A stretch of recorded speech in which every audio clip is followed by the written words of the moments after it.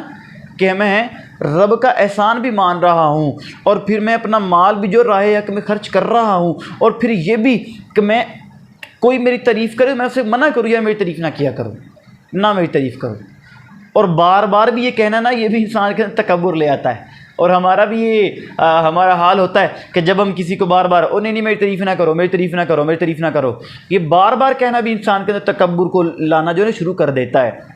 اور بار بار یہ کہنا میں تو بڑا گناہ گار ہوں جی, میں بڑا گناہ گار ہوں جی, میں بڑا گناہ گار ہوں, میں بڑا گناہ گار ہوں, یہ چیز بھی انسان کو تقوی کی طرف نہیں لے کے جاتی. اور جب انسان کہتا ہے نا گناہ گار ہے, خود کو کہتا ہے میں گناہ گار ہوں, اور اگلا بندہ تعریف کرتا نہیں آپ تو نیک بڑے ہیں, تب نفس پھولے نہیں سماتا. نفس کہتا ہے اس نے میری تعریف کر دی, اچھا اگلی بار بھی میں یہی اپناؤں گا, میں یہی بات کہوں گا کہ جو میں تو بڑا گناہ گار ہوں. تو یہ جو چیزیں نا نفس کے لیے بلندی چاہنا, بڑائی چاہنا, یہ انسان کو تقوی کی طرف جانے نہیں دیتی ہیں. تو اپنے نفس کے لیے بلندی مت چاہیے, اپنے نفس کے لیے بڑائی مت چاہیے, اپنے نفس کو کچلیے. حضرت عمر فاروق رضی اللہ عنہ, آپ ایک مرتبہ اپنے گھر سے باہر تشریف لاتے ہیں, تو آپ دیکھتے ہیں کہ سامنے جو ایک قصاب ہے وہ گوشت بنا رہا تھا, تو آپ کے دل میں نا تمنا یہ آئی کہ چلو آج گوشت کھاتے ہیں. تو جب اپنی جیب کی طرف نظر دوڑائی تو دیکھا کہ جیب میں پیسے نہیں تھے, تو نفس نے کہا کہ چلو اس سے ادھار کر لیتے ہیں, پھر پیسے دے دیں گے. تو جن لوگوں نے اپنے نفس کو قابو کیا ہو, اپنے نفس کی بلندی کو, بڑائی کو ختم کر دیا ہو, تو پھر وہ یوں ہی ہوا کرتے ہیں. آپ نے کیا کہا کہ اے نفس, اس سے ادھار کرنے کے بجائے میں تجھ سے ادھار کر لوں گا, میں تجھے پھر کبھی کھلا دوں گا, اس بندے سے ادھار نہیں کروں گا میں. تو یہ چیزیں جو ہمارے اندر رائج ہونی چاہیے, پیدا ہونی چاہیے. اور آگے پوائنٹ ہے کہ نمازوں کی حفاظت کرنا. ہمارے اندر یہ چیز تو بالکل ختم ہوتی جا رہی ہے معاذ اللہ, کہ نمازوں کی حفاظت جو ہے نا وہ ہے ہی نہیں ہمارے اندر, چیز یہ پائی جاتی نہیں ہے. رات ساری جاگتے رہیں گے, موبائلوں پہ رات گزرے گی, یاروں سے گپوں پہ راتیں گزرے گی گپوں کے ساتھ, اور جس وقت ہو رہا ہوتا ہے حی علی الصلاح کہنے کا, حی علی الفلاح کہنے کا, اس وقت کیا ہوتا ہے بستر تانا سو گئے. تو یہ تو بات نہیں. وہ کہتے ہیں نا کہ رات پوے تے درد مندانو, وہ کہتے ہیں نا کہ جب رات پڑتی ہے تو جو درد مند ہوتے ہیں نا ان کو نیند کوئی نہیں آتی, وہ رب کی بارگاہ میں اٹھتے ہیں, سجدہ کرتے ہیں. جو درد مند نہیں نہ ہوتے وہ تو سوئے رہتے ہیں, وہ چلو جی لیٹے ہیں, چلو سو جو جی, مسئلہ ہی کوئی نہیں, ٹینشن ہی کوئی نہیں, پے ہو. تو یہ چیز جو ہے نا ہم نے اپنے اندر رائج نہیں کرنی. ہم نے اگر تقوی کی طرف جانا ہے, پرہیزگاری کی طرف جانا ہے, اپنی نمازوں کی حفاظت کرنی ہوگی. حضور نے فرمایا کہ نماز میری آنکھوں کی ٹھنڈک ہے, تو ہم بھی تو اس کو اپنے آنکھوں کی ٹھنڈک بنائیں نا. اور یاد رکھیے اگر نماز میں سکون ہی نہ ملتا تو پھر نماز سکون سے پڑھیے. معاملہ یہ ہے. مجھے نا ایک مرتبہ ایک شخص کا میسج آیا, بھائی کا میسج آیا, وہ کہتے کہ بھائی جان مجھے نا یہ مسئلہ ہے کہ میں نماز ادا نہیں کرتا, تو غالباً نا جیسے میرے اوپر کسی نے کچھ کیا ہوا ہے, جادو کیا, تعویذ وغیرہ ڈالے. میں نے کہا اچھا, کہتے ہاں جی. تو میں نے کہا آپ کو نا ایک بات بتاتا ہوں, اگر آپ اس بات پہ عمل کر لیں, بات ماننی ہوگی, تو پھر آپ کی یہ جو جادو نا اتر جائے گا. کہتے ہیں جی بتائیے. اچھا عشاء کا وقت جو نا عشاء کی نماز ہو چکی تھی, میں نے ان سے کہا کہ آپ اسی وقت میرے سے بات کرنا بند کیجئے, آپ وضو کیجئے, وضو کر کے عشاء کی نماز ادا کر کے آ کے میرے سے بات کیجئے. اور اس وقت میں آپ سے بات کروں گا۔ جو بات میں انہیں بتانا چاہ رہا تھا نا، سمجھانا چاہ رہا تھا، وہ سمجھ گئے۔ وہ کہتے بھائی جان آپ کی بات میں نا دم ہے کہ آپ نے جو مجھے بات بتائی ہے میں سمجھ گیا کہ میرے پہ کسی نے کچھ کیا نہیں، میرے اپنے آپ پہ خود ہی کچھ کیا ہوا ہے کہ جب میں نماز پڑھنے جاؤں گا پھر آپ سے آ کے بات کروں گا، آپ تو مجھے یہی کہیں گے نا دیکھو اب بھی تو نماز پڑھ کے ہے نا، اگر اب کسی نے کچھ کیا ہوتا تو اب بھی نماز پڑھنے کے لیے نہ جاتے۔ اس نے کہا بھائی میں نماز آئندہ سے پڑھا کروں گا، میں بھرپور کوشش کروں گا کہ نماز پڑھوں۔ مطلب اس بات کو ضرور سمجھ گیا کہ اپنی کوتاہیاں ہیں، کسی کے کچھ کیے دھرا نہیں ہوتا۔ یہ آخری پوائنٹ ہے کہ عقیدوں کی صحت کا خیال رکھنا۔ یہ ہماری زندگی کا بڑا ایک نا قیمتی پوائنٹ ہے کہ اپنے عقیدے کی صحت کا جو ہے نا خیال رکھا جائے۔ ہم بڑی نمازیں بھی ادا کرتے ہیں، روزے رکھتے ہیں، حج کرتے ہیں، زکوٰۃ ادا کرتے ہیں، کافی کچھ نیک اعمال جو ہے نا ہمارے نامہ اعمال میں ہوتے ہیں، لیکن ہمارا معاذ اللہ حضور کے بارے میں جو عقیدہ ہے نا وہ ٹھیک نہیں ہوتا۔ اللہ رب العزت ہمیں حضور کے متعلق اور اللہ کی ذات کے متعلق، پورے دین کے متعلق اپنا عقیدہ صحیح رکھنے کی توفیق عطا فرمائے۔ ہمارے معاملات جو ہے نا عقیدے کو لے کر وہ درست نہیں ہوتے۔ نماز ہم ادا کرتے جاتے ہیں استغفر اللہ ربی من کل ذنب واتوب الیہ کہ پھر ہماری زبان سے پتہ کیا نکلتا ہے کہ اگر نماز کے اندر حضور کا خیال آ جائے تو نماز ٹوٹ جاتی ہے۔ اللہ اکبر کبیرہ۔ حضرت ابوبکر صدیق رضی اللہ عنہ تو جب نماز ادا کرتے تو حضور کی طرف دیکھ رہے ہوتے تھے۔ وہ کیا خوب کسی شاعر نے کہا نا کہ میں نماز پڑھا کہ تیں ول ویکھاں، مینوں کعبہ بھل گیا اے،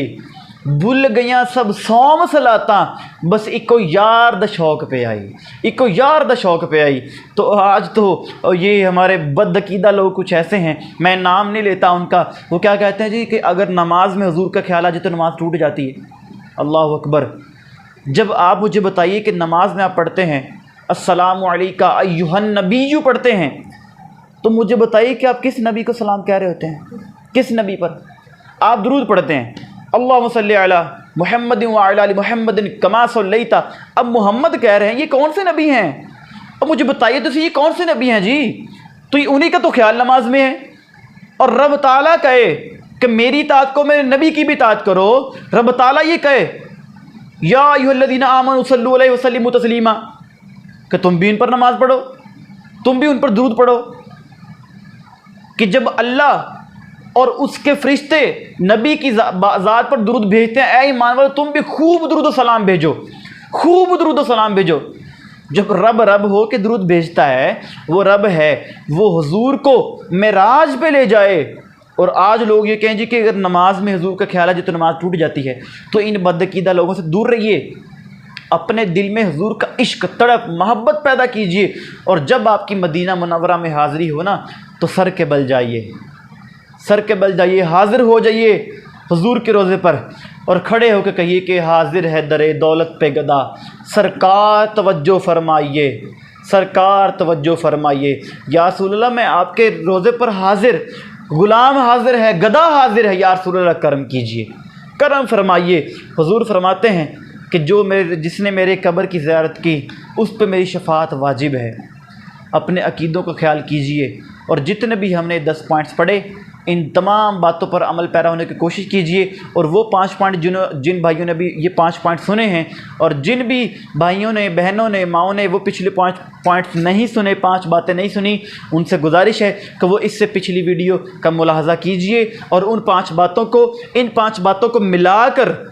ان پر عمل پیرا ہونے کی کوشش کیجئے۔ یقین جانیے جب آپ کوشش کریں گے، عمل پیرا ہونے کی کوشش کریں گے، قدم بڑھائیں گے، تو رب کی رحمت بھی آپ کی طرف آتی ہے، رب بھی آپ کی کوشش کو دیکھے گا، اور پھر رب تعالیٰ بھی آپ کا حامی و ناصر ہوتا ہے۔ اللہ رب العزت سے دعا کرتا ہوں اللہ پاک ہمیں تمام باتوں پر عمل پیرا ہونے کی توفیق عطا فرمائے، اور اللہ رب العزت ہمیں اپنا قرب عطا فرمائے۔ وما علینا الا البلاغ المبین۔